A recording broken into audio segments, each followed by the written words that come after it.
That morning at the breakfast table, everyone was calm, but John Miller didn't swallow the first bite.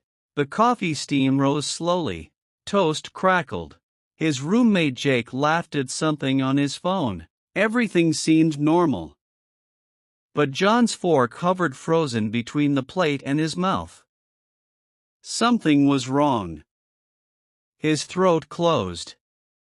His instinct screamed one word: stop. He lowered the fork slowly, trying not to draw attention. No one noticed. Jake scrolled. His girlfriend Emma buttered her toast. The morning moved on without him. But John's pulse hammered in his ears. That smell.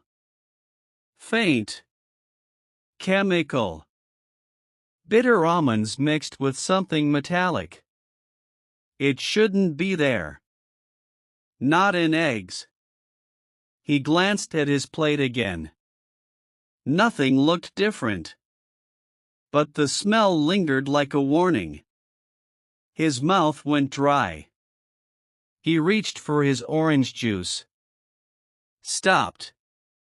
What if it's in everything? Emma took a sip of hers. Nothing happened. She smiled. But John's hand trembled. The smell was stronger near the eggs. Only the eggs. He pushed the plate away. Casual. Like he was just full. But his heart wouldn't slow down. But what he really noticed wasn't just the smell.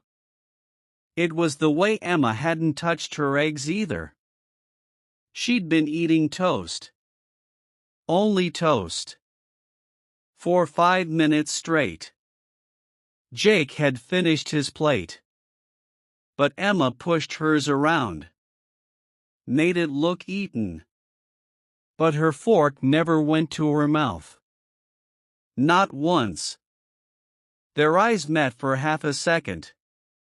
She looked away too fast. Guilty. Or scared. Does she know? John's stomach flipped. The kitchen window showed the street outside. People walked dogs.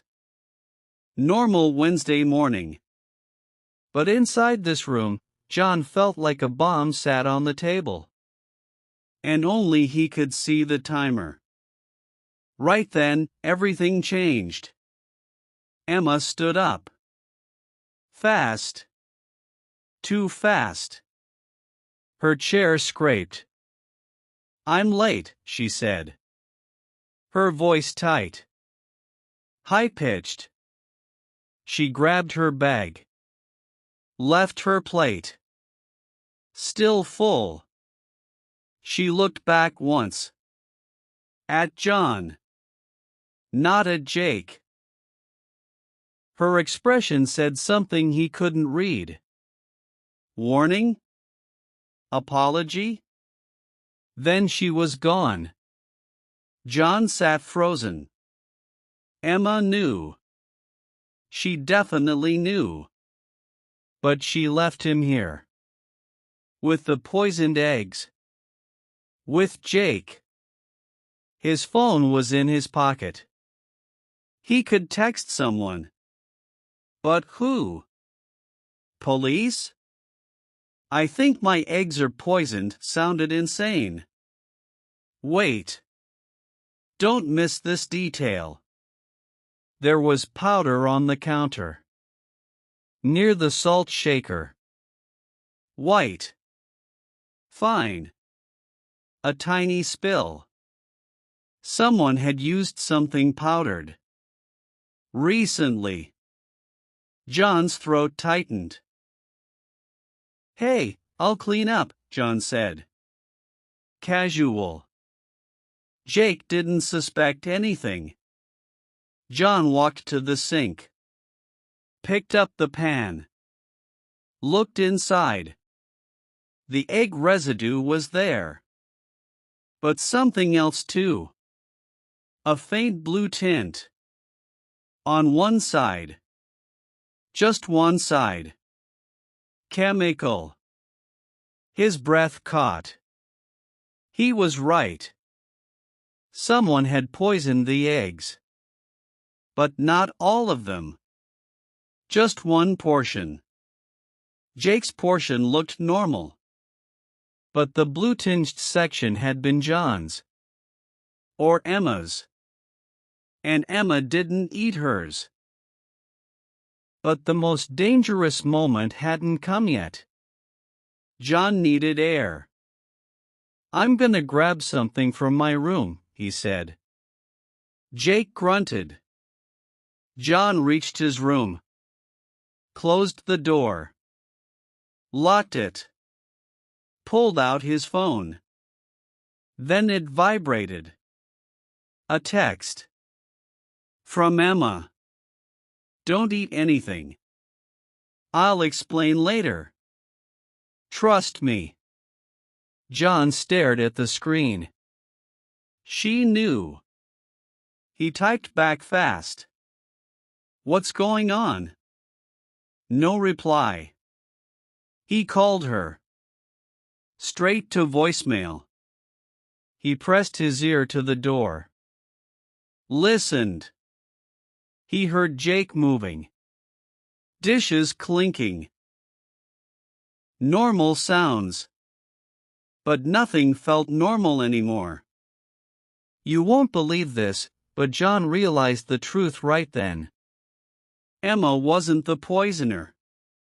She was trying to stop it. Which meant the real poisoner was still in the house. "Jake! Jake," he called. No answer. He walked to the kitchen. Empty. Jake's phone was on the table. His jacket was gone. He'd left. John's phone buzzed. Another text from Emma. "Is Jake still there?" "No. He just left." "What is happening?" "Meet me at the coffee shop on 5th. Now. Don't go back inside after you leave." "Don't go back inside?" "Why?" He grabbed his keys. Got out.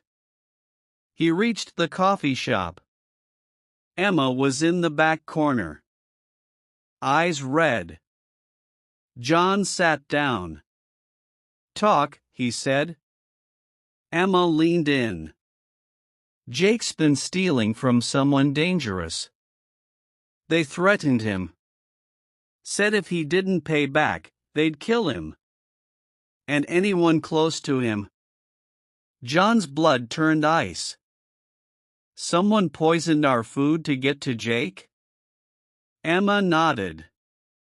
"I found a note under our door yesterday. It said everyone pays. This morning when I smelled something weird, I panicked." "Where's Jake now?" "I don't know." John pulled out his phone. Called police. Explained everything. The operator said units were on the way. Stay in a public place. The police arrived. Took statements. Told them they'd check the apartment. An hour passed. John's phone rang. "Detective Carver. We're at your apartment. You need to come down here. Now." They went back.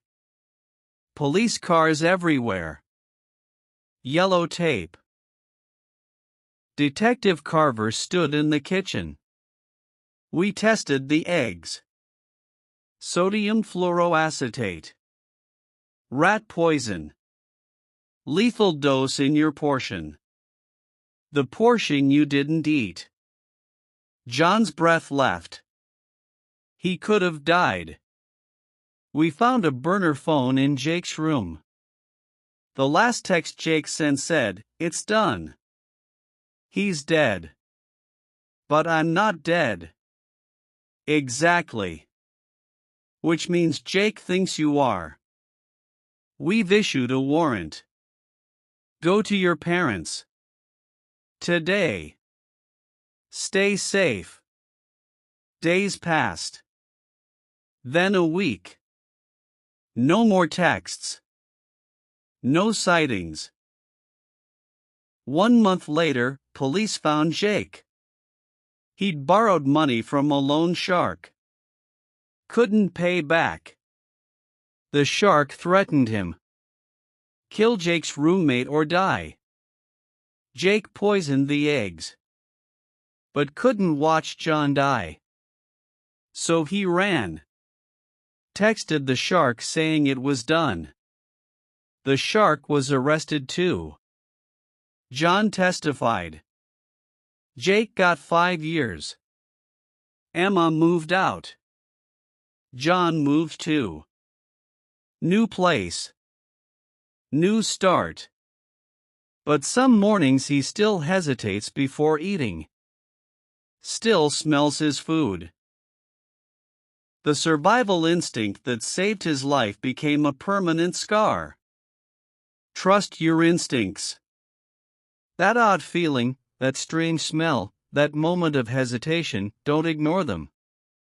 Your intuition processes thousands of details your conscious mind hasn't caught yet. When something feels wrong, pause. It's better to be cautious and wrong than polite and dead. Trust yourself. Always.